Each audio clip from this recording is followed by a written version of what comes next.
Congressman Erwin Tieng, kasama ng ating Vice Mayor, Chi Atienza. Palapakan po natin lahat.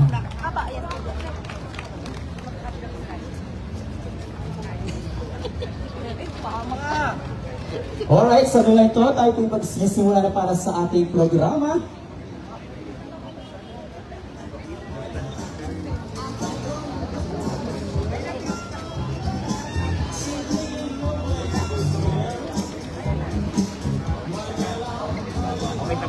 Para simulan ang ating programa, palakpakan po natin para sa pambungad na pananalita.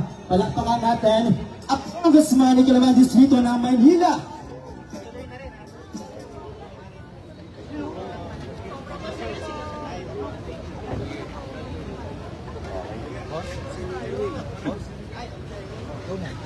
Huli, palakpakan natin ang Congressman ng Kilaman Distrito ng Maynila, Congressman Erwin Tieng.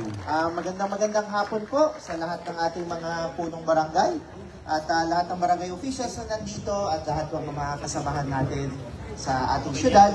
At syempre, binabati ko po ang ating Mayor at Vice Mayor, Mayor Isko Moreno Domagoso at Vice Mayor Chi Atienza. So palakpakan po natin sila. Nandito rin po ang ating mga kawali galing po sa Toyota Otis kung saan po nanggaling ang ating mga vehicles.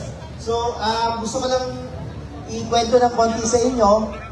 Kagaya naman ng binanggit ko sa inyo dati, ng dating kampanya pa. Sabi ko sa inyo, pag every time na nasa Skyway po ako, dadaan yung sasakyan, may nagbawangwang, may nagbiblinker, sabi ko, wow, swerte naman, may naligtas na tao. Tapos pagtingin mo, yung sasakyan ay ambulansya rescue vehicle ng barangay na hindi natin kilala sa lugar na hindi natin kilala. So sabi ko, bakit hindi naman isang araw ang distrito naman natin magkaroon noon? So ito na po. Ito yung third batch ng ating mga sasakyan at ito po ang first batch ng ating Tamaraw FX. So ako po ay binabati ko po ang ating mga councilor, si Councilor Attorney JB Ison, si Majority Floor Leader Monyo Pangco, at ang ating baging councilor, si Councilor Erica Platon. At magandang hapon po sa inyo. Binabati ko rin po si Councilor Tolmac Ignacio at si Councilor Bobby Espiritu at si Councilor Chari Ortega at si Councilor Chebo Romeo. Ayun, ang ating birthday boy. So, happy birthday. So gusto ko lang kunin din itong pagkakataon na to na magpasalamat po sa ating Yorme Isko Moreno Domagoso at sa ating DILG. Alam niyo po, gusto ko lang ibilin sa inyo na isa sa palagi sinasabi sa akin ng ating Yorme ay pag naging congressman ka, kunin mo lahat ng kaya mo kunin na pondo sa national government para makatulong sa iyong distrito. So ito na po yun, ginagawa natin ngayon. Tuloy-tuloy po at sana mapakinabangan nyo po ng mabuti at alagaan nyo po itong mga sasakyan at syempre huwag natin po iparada kung saan-saan. So yun lang po, maraming salamat po sa inyong lahat at ipapakilala ko po sa inyo ang ating Vice Mayor Chi Atienza.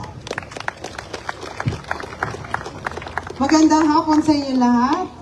Alam ko dito sa District 5 kung saan ako nanggaling, mahahaba ang inyong mga buhok at mahahaba ang inyong mga ilong ngayon dahil spoiled kayo sa ating napakagaling na Congressman Erwin Tieng. Kaya palakpakan natin siya. Nevertheless, dito lang kami ngayon, may sagedi para suportahan kayo. At alam ko sa barangayan, matangos na rin ang inyong mga ilong dahil kayo ay marirepresenta na ng tama. Kaya alam ko, naniniwala ako na we are on our way towards making Manila great again. Kaya Manila, God first! I love you all. Maraming salamat, Vice Mayor Chi Atienza at Chef, ingatan ang mensahe. Siyempre nakakalimutan ko ang mandato kung ba't ako nandito sa harapan. Nandito ako para ipakilala sa inyo ang isang tao na alam kong kilala niyo na. Pero gusto ko lang sabihin sa inyo na talagang itong kasama natin na ating alkalde ay siyang tumulong sa ating lahat na indahin ang lahat ng mga problema na dumating sa aming administrasyon at hindi natin naramdaman ang galos. Dahil ganoon na tayo kamahal ang ating alkalde na si Yorme Isko Moreno Dumagoso. Thank you, Vice Mayor. Of course, sa ating mga barangay official na excited ako para sa inyo dahil sa masipag ninyong Congressman Erwin Cheng. Ito'y malaking gamit sa ating mamamayan, lalo na sa inyong kanya-kanyang barangay. So, totoo po yung sinabi ni Kong Erwin noong araw at magpanggang ngayon. Kahit na pagkayari nitong halalan, the same message yung sinabi ko noong una kong pagka-mayor at ito yung pagbalik ko. Ang sabi ko sa mga congressman, sa kung ano-ano mga pinaggagawa nyo dyan at sinisira buhay ng ibang tao o chismis dito, chismis doon. Ang sabi ko sa kanila, mag-focus kayo na kung saan, paano nyo may paglalaban ang inyong distrito na inyong nire-representa. Get as many as you can. Pool the resources from the national government and bring it to your district. And rest assured, I will sign everything to approve it. Tingnan nyo si Erwin. Yung mga gagawin dito sa 5th District, multipurpose. Hindi sa bangketa. Para maliwanag tayo. Sa mga pribadong pag-aari ng siyudad ng Maynila, cancer center, sports facility. Tapos ito, direktang pakikinabangan ng ating mga kababayan. Kung lahat ng congressman ganito magtrabaho, di isang problema ng Pilipinas. Puro flood control, hindi man ako control yung flood. So, at least ito, tangible. Kaya tayo, instead of looking back and keep on looking back, we look forward. Always move forward. Kaya naman ako natutuwa dahil may ilang congressman na nakikinig sa aking ibinibilin. Bakit? Yun naman kapakanabangan ng taong bayan sa lungsod ng Maynila. Kaya today, kaya tayo nagkakasama-sama.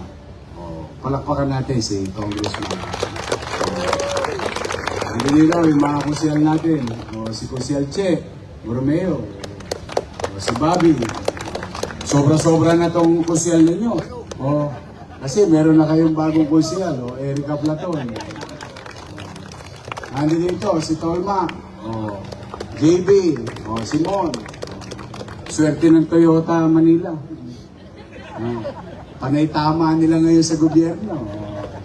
Sa kahapon, natanggap natin yung tatlong makisig na mobile. Pinagkaloob sa atin, libre. Ng FFCCCII. Yun. At sila rin na nagbigay sa atin ng 30 Yamaha NMAX para sa mga pulis at may darating pang 40. Basta talaga nagtulong ang national government at local government. If it is in synchrony, it would be better and it's going to be better for our constituency. Ngayon naman, kayong mga barangay official na nandito, hindi ko alam kung nag-birthday kayo kahapon, kung napakinggan nyo na to, nung sinabi ko. May ipadadala ako sa inyo itong mga darating na ilang oras na lang, may ilang araw na lang. Meron akong special na regalo sa inyo sa mga barangay. On top na ipamimigay natin sa inyo at sa pangkalahatan sa lungsod ng Maynila. Huwag kayong mag-alala. Balot na. Yung sinimulan natin na regalo sa bawat pamilyang Manileño, itutuloy natin this December. Kahit na tayo'y tukod na tukod, nagawa na. I love you. Kahit tayo hirap na iraos natin. At the same time, yung mga lolo't lola ko, nandiyan na rin yung regalo nila. Dumating na rin. So may regalo na pamilya nila, may regalo pa silang personal sa aking mga minamahal na senior citizen. Pero, bago ang lahat ng yon, kasi naawa naman ako sa ibang tanod, ibang kagawad. Lagi na lang nagbabatuhan ng sardinas. Ngayon, itong linggong ito, most likely, mag-uumpisa na, hindi ko alam kung today. Kasi pinababa ko na yung memo kay OIC Barangay Bureau Head Laris Borromeo, yung memo sa lahat ng barangay. Kasi gusto ko magbatuhan kayo ng corned beef.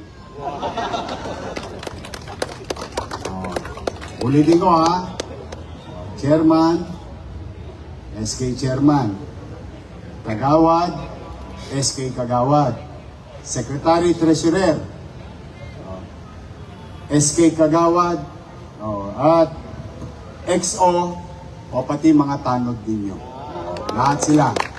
Meron kayong i-deliver sa inyong barangay sa 896 barangay. Kasi nakatanggap ako ng donation worth 28 million na 850,000 na corned beef dilata. May unahin ko na kayo.